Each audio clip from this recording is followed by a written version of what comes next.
According to some PR news that is coming out of the US, Harry and Meghan are considering buying a private island. Now, of course, this is just another attempt for them to get themselves some publicity. I mean, I remember not too long ago we were hearing about how they were considering buying a private jet. I think all of this is just to keep their names in people's mouths, and well, they are succeeding. Now, I don't know if this story is true. I'm skeptical. But anyway, if it is true, I think that it doesn't matter where they live. They cannot run away from who they are and what they have done to get themselves into the position that they're in right now. Let me explain a little bit. For a little while, right after they got married, after the Queen, they actually were the most popular royals. And if they had just stuck with it, if they had just stayed within the firm, fulfilled their roles as members of the royal family, and followed the examples that were already being set, I mean, who knows? Maybe their popularity would have remained sky high. But obviously that was not meant to be, and while Harry claims that he felt trapped in his life, it was certainly Meghan who was the driving force behind their departure, and also the beginning of their descent in global popularity. Maybe Meghan wanted to become the most famous person in the world, but instead she is now the most infamous. See, Meghan's desire to be number one is insatiable, and that has been the cause of her undoing. If she had just been happy to settle into royal life as number three in the hierarchy through work and diligence, she still could have become the most popular member of the firm. I mean, if she tried really hard, maybe. But see, she couldn't do that. Without instant gratification and personal financial gain, Meghan simply was not interested in even trying, because she believed that she knew better, and her American PR companies too. She thought that she knew where she should go to become more popular, to achieve more fame, and most importantly, to make more money.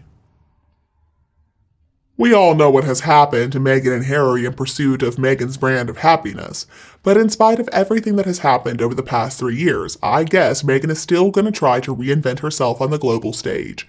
Meghan really is convinced that with the right event, the right publicity, the world is finally going to understand what an amazing humanitarian person she is, and then finally she will find herself in her rightful place at number one. And actually, if that is correct, then Meghan definitely would not be happy on a private island any more than she would be happy if her name was not in the news on an almost daily basis. Meghan wants to be famous. I think the only way that Meghan would like living on a private island would be if she could buy Jeffrey Epstein's and hold parties inviting all the rich and famous.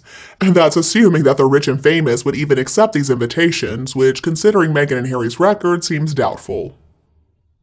There are also other factors at play here, like the fact that the Queen kicked them out because she discovered Meghan's unauthorized snooping and photo taking, along with many other ridiculous behaviors, as well as Meghan's deals with Netflix and Spotify in clear violation of royal protocol. So, to save face, Meghan and Harry gave the excuse that they wanted privacy as their reason for Megxit. This would certainly explain why they're demanding an apology from the royal family, and why they have attacked them every chance they got. Talk about cutting off your nose to spite your face. And we can only assume that Meghan is happy now. After all, she does love all the attention that she gets thanks to her lies and her hypocrisy. Negative attention is positive to a narcissist. That is an important thing to remember. Narcissists actually enjoy harming people. But I don't believe Harry's happy. Just look at his face. I have not seen a real smile on that man's face after Meghan entered his life. He wants his royal life back, I really do believe that. But he's never going to be able to have it again. If he does return home alone, there is simply no organization that's going to want him as a patron. I do find it interesting to watch the two of them as they're acting up in front of the world. It is not difficult to predict, though, how these two are going to end. They are despised by most people in the free world, and they really assume that people would rally around them instead of the royal family. I mean, what is wrong with them? How stupid can they be? On the other hand, actually, I think Harry could have been pretty happy on a private island, with some animals maybe, just living a nice quiet life, but it is way too late for that now. According to all reports, Harry is a big fan of illegal substances. He's still a big fan of partying, and he would prefer to live a very hedonistic life, but only if the media doesn't know a thing about it, and if none of his antics are in the news. So I think that is why Harry would like a private island. He would just love to carry out all his favorite excesses behind closed doors and without the media intruding, but it's never going to work. Just imagine the two of them on a desert island. I actually really like that image. No attention, no cameras, and nobody to hear their nonsense. And they say that's going to make them happy. I mean, the truth is, though, I do not believe there is anything in this world that can make the two of them happy. They don't even want to be with each other. Meghan finds him disgusting, that much is clear. She doesn't even try to look at him with those puppy dog eyes anymore. Instead, she just looks at him with a lot of disgust in her face. And how he feels about her, well, he believes that she is his mother, that she's the reincarnation of Diana, and I guess that is what is keeping this relationship going. And actually, I'm always a little suspicious of women who treat their men like gods. It's a little too unbelievable, and it's not sustainable. I do suspect that part of that adoration was, ooh, look at me, I got myself a prince, I got myself a prince. But it would make us very happy if they would just leave and go somewhere where nobody can see them, where nobody can hear them, where there's no media, nothing. But another issue with this little dream is, could they even afford to buy a private island? I mean, by some standards, they are well off, but they are not extremely wealthy.